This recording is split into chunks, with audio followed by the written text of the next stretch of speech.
সেরকম একটা মানুষ পেলে বিয়ে শাদী করলাম, যে যৌতুক ছাড়া যে বিয়ে শাদী করবো। আচ্ছা, মানে যৌতুক ছাড়া যদি কেউ বিয়ে শাদী করতে চায় রাজি হবে না তো আপনি?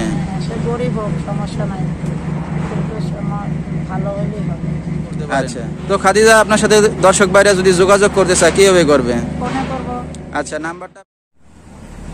প্রিয় সম্মানিত দর্শক, দেশ এবং দেশের বাইরে থেকে যে যেখান থেকে এই মুহূর্তে আমাদের এই অনুষ্ঠানটি দেখছেন, সবাইকে প্রীতি ও শুভেচ্ছা জানিয়ে আমাদের আজকের অনুষ্ঠানটি শুরু করব। দর্শক, আজকে আমাদের মাঝে আছে এক অচেনা আপু, শুনবো তার জীবনের গল্পগুলো। তো চলুন কথা না বলি, তার সাথে আগে আমরা পরিচিত হই। আপু, আসসালামু আলাইকুম। ওয়ালাইকুম আসসালাম। কেমন আছেন আপনি? ভালো আছি। মাশাআল্লাহ, ভালো আছেন। নাম কি আপনার? খাদিজা। আচ্ছা, তো দর্শক, আজকে আমাদের মাঝে আছে খাদিজা। শুনবো তার জীবনের গল্পগুলো। খাদিজার সাথে আপনারা সরাসরি যোগাযোগ করতে পারবেন। ফুল ভিডিওটি দেখলে মোবাইল নাম্বার পেয়ে যাবেন, সরাসরি যোগাযোগ করতে পারবেন।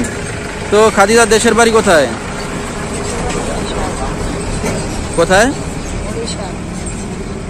আবার বলেন। দেশের বাড়ি যশোর। আচ্ছা আচ্ছা, যশোরের মেয়ে। তো কোথায় থাকেন এখন আপনি? ঢাকায় থাকি। ঢাকায় থাকেন। কে কে আছে ফ্যামিলিতে খাদিজা? এদিকে চাচা চাচি আছে। চাচা চাচি। আপনার নিজের বাবা মা কোথায়? বাবা মা নেই। মারা গেছে না ফেলে চলে গেছে? না, বাবা মা মারা গেছে। দুঃখের বিষয়। আপনার আর কোনো ভাই বোন আছে? না, আমার কোনো ভাই বোন নেই। ভাই বোনও নাই। আচ্ছা, তো দর্শক আমাদের সাথেই থাকুন, ধৈর্য সহকারে ভিডিওটি দেখলে মোবাইল নাম্বার পেয়ে যাবেন।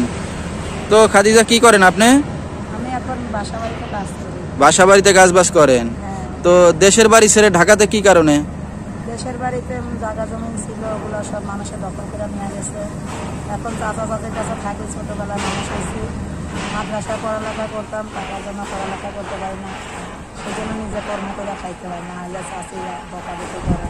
আচ্ছা আচ্ছা, চাচা আপন চাচি তো আর আপন না, আর কি কথাবার্তা বলে বেশি অতিরিক্ত? হ্যাঁ। লেখাপড়া বেশি শিখতে পারেন নাই? না, টাকার জন্য পড়ালেখা করে। টাকা পয়সার জন্য পড়ালেখা করতে পারেন নাই। তো আপনি কাজ বাজ করতেছেন কতদিন ধরে খাদিজা? কাজবাজ করতে আসি তো 1 বছর ধরে। 1 বছর। আচ্ছা, তো টাকা পয়সা যা ইনকাম করেন সব কি চাচা চাচিকে দিয়ে দেন না নিজে কিছু রাখেন? চাচি নিয়ে নেয়। সব নিয়ে নেয়। আচ্ছা, তো বিয়ে শাদী হয়েছে খাদিজা? বিয়ে শাদী হয়। আচ্ছা, এখনো হয় নাই বিয়ে শাদী? যার মা বাপ নাই তাকে কে বিয়ে দেবে দেখে শুনে? তো বিয়ে শাদীর বয়স তো হয়েছে নাকি? হ্যাঁ, বিয়ের বয়স হয়েছে, বিয়ে আসে, কিন্তু যৌতুকের জন্য বিয়ে হয় না, চাচি টাকা পয়সা দিতে চায় না।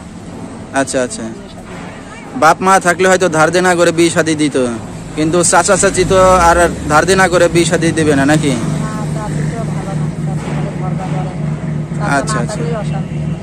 তো এই যে এখন আপনি একটা অবিবাহিত মেয়ে মিডিয়ার সামনে আসছেন, কি উদ্দেশ্য করে?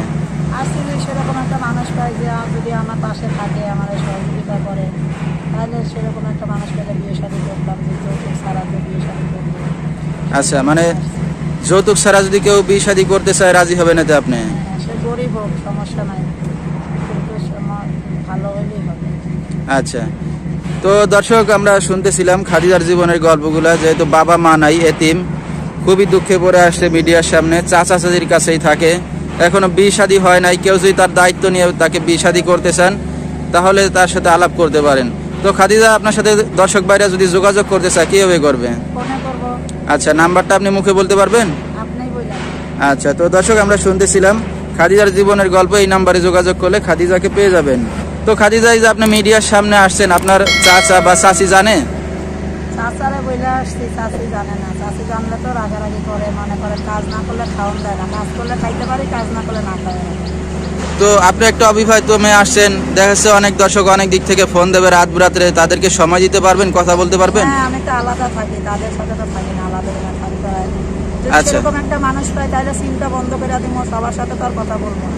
আচ্ছা, একজন মনের মানুষ একজনের সাথেই কথাবার্তা বলবেন, তাকে বিয়ে শাদী করবেন? যে আমার পাশে থাকবে আমি তার সাথেই কথা বলবো, তাহলে তার চাচি জানবো না। ঠিক আছে, মানে তাকে সময় দিয়ে দিবেন, গোপনে গোপনে তার সাথে কথা বলবেন। তার সাথেই কথা বলবো। আচ্ছা, তো দর্শক, আমরা শুনতেছিলাম খাদিজার জীবনের গল্প। আজকের মতো এখানে শেষ করব। সবাই ভালো থাকবেন, সুস্থ থাকবেন। আসসালামু আলাইকুম।